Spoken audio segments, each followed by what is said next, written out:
Eh bien bonjour à tous, voilà donc je vous fais un petit rapport sur ce qui s'est passé. Comme vous avez vu, il y a eu donc une violation de domicile et j'ai mis les délictueux en fuite. Voilà donc j'ai pris cette magnifique voiture avec un gros moteur 6 cylindres et puis je les ai donc poursuivis tout simplement euh, voilà, dans la limite de la vitesse légale et des caractéristiques techniques de ce véhicule, c'est-à-dire une légère glissade du point arrière, parfaitement maîtrisée, avec 2 barres 6 de pression dans chaque pneu. Voilà. Pas un crissement de pneu. Hein. Regardez la précision, c'est phénoménal.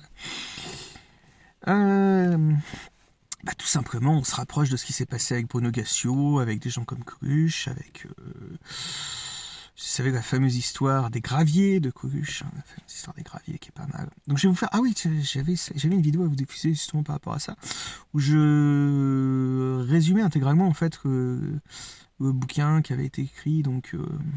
je vais le faire en même temps en fait. Ça va être pas mal. Des histoires politico comme ça, là, c'est pas mal. Il y a aussi en fait donc l'affaire donc Bruno Gassio. Bruno Gassio, alors, rien de mieux qu'un accident hein, dans ce genre pour régler des comptes, rien de mieux qu'un accident pour ce genre d'intérêt. Hein. Alors heureusement, la plupart des gens s'en sont bien tirés, sauf certains. Je prends l'exemple de Jean Edernalier, par exemple. C'est très très mal terminé.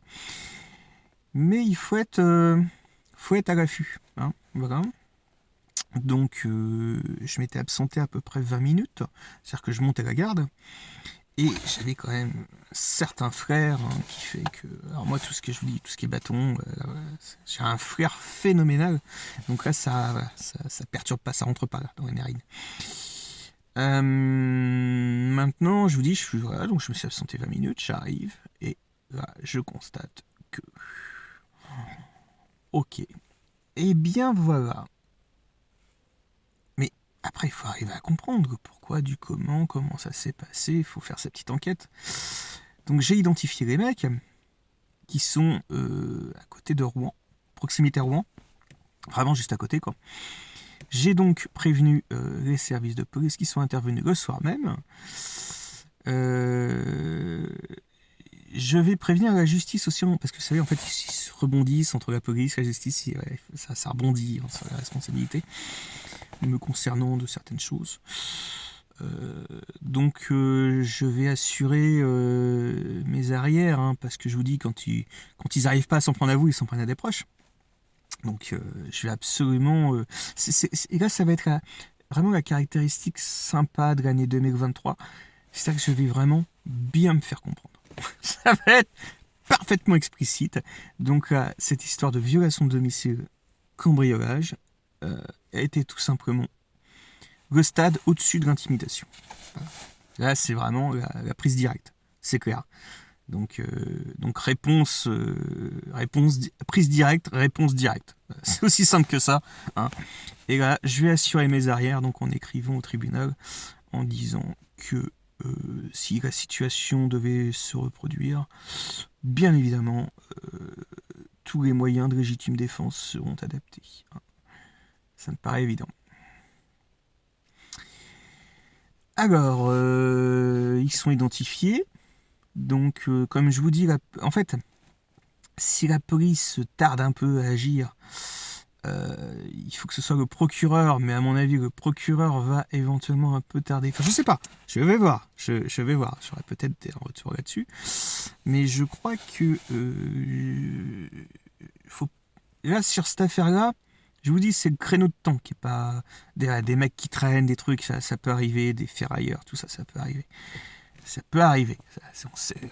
Mais la caractéristique de temps, justement, tu bouges 20 minutes, bim, il y a un problème. Et ça, c'est systématique. C'est systématique. Quand j'avais retrouvé donc des roues qui avaient été peintes, il y a évidemment l'usage de la géolocalisation dans ce souci. Évidemment. C'est une certitude. Donc c'est-à-dire qu'il y a des complicités entre des délinquants et des services plus importants. Voilà. Là, j'accuse très clairement une complicité. Il se passe trop de choses là sur la région, trop de choses de bizarres. Hein, entre deux incendies qui sont quand même... je vais vous mettre aussi des enquêtes par rapport à ça. Donc là, c'est clair que je suis vraiment parti pour faire chier. Si vous regardez mes tweets, là, même si j'adresse des tweets à des trucs de télévision, tout ça, c'est évident qu'il n'y aura plus jamais, et donc via aussi le procès qui se continue sur Nanterre, ma présence en télévision française, c'est impossible que je revienne. C'est impossible avec ces gens-là. Impossible. Ils sont trop dans la main du pouvoir. Donc, et pour moi, le pouvoir est intimement mêlé dans l'aggravation de certains soucis. Voilà. Ce pouvoir-là en particulier. Certains. Donc par la nomination de juges, par diverses choses, notamment des policiers qui vont recevoir des médailles, etc., etc. On peut même parler de l'Iran, notamment. Tiens, un policier qui va vous poser des questions sur l'Iran. Et discussion, enfin, de toute façon, je vous mettrai la discussion. J'ai toujours un micro, donc c'est ça qui est pas mal. Et comme par hasard, vous avez laps de temps, hasard dans laps de temps, ça peut arriver, hein, mais une perquisition, c'était au centre Zara, au centre chiite Zara, et regardez la haine vraiment de ces merdias contre les chiites français. Enfin, je veux dire, moi je prends pas parti entre les sunnites et les chiites, mais il faut bien comprendre qu'il faut être tous unis contre une forme de pouvoir, et on sait exactement laquelle, on sait qui finance, qui promue, qui participe à ce pouvoir-là. C'est le même qu'en 1904, voilà, ou 30, voilà. C'est le même. C'est la même gens, c'est la même ruine, c'est le même pouvoir. Il y a très très peu de différence. C'est le bruit des bottes, tout simplement. Et bien voilà, écoutez, je crois que j'ai résumé en 7 minutes, quasiment 8 minutes.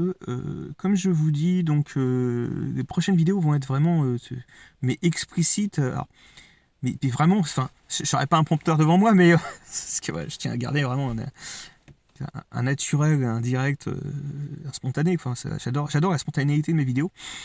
Mais là, ça va être vraiment très très très compréhensible. Très compréhensible. Très fourmillé, très détaillé, très préparé. Et bien sûr, là, vous n'avez jamais vu... Vraiment, vous n'avez pas vu ça ailleurs. C'est pas possible. Après, oui, dans d'autres pays, dans d'autres trucs. Mais là, en France, à ce point-là, là, on commence quand même à atteindre un certain niveau dans le désastre. Voilà. Donc, et attention à toutes ces émissions là. Touche pas à mon connard, tout ça, là, tout ça, c'est des caméras cachées, mais dans le très très mauvais sens du terme. C'est-à-dire que c'est un peu des gens qui organisent vraiment une cabale autour de vous. Hein, des gens qui ont des moyens, qui ont des connaissances, qui font systématiquement la promotion tous les soirs d'une doxa, comme 1984. Enfin, on est vraiment tout à fait avec des témoins qui apparaissent comme ça.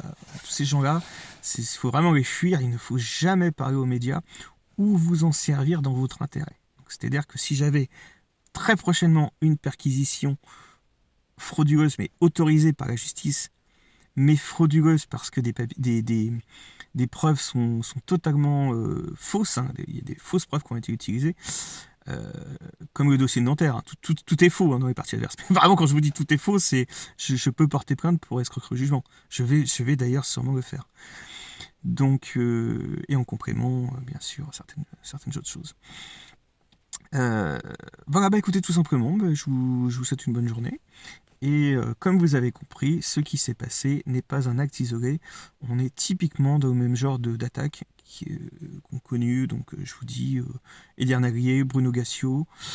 Pour Bruno Gassio, ça s'est bien passé. Il avait été prévenu, je crois, d'une certaine manière. Mais il avait quand même découvert un dossier qui est très important, et je vous le mets en description.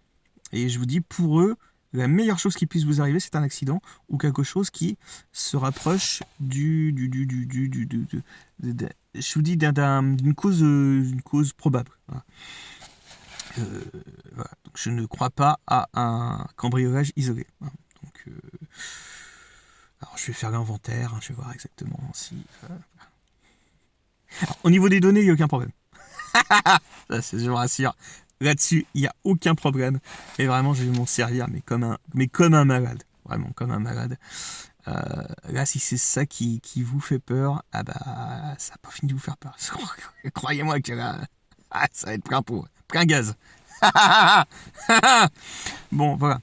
Donc, faut éviter les rires un peu excessifs comme ça, faut rester crédible. Parce que, vous savez, dans leur montage, ils sont capables de reprendre ces vidéos, puis de mettre que le rire, quoi, tu vois. Donc,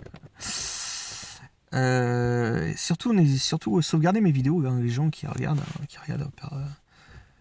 par milliers, surtout vous sauvegardez mes vidéos, en fait.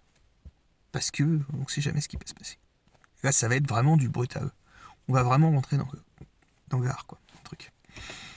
Voilà, bah écoutez, et encore une fois, une bonne année, hein. Je sais pas une bonne année, mais bon courage, hein, à tous ceux qui sont dans le combat, comme moi. À bientôt.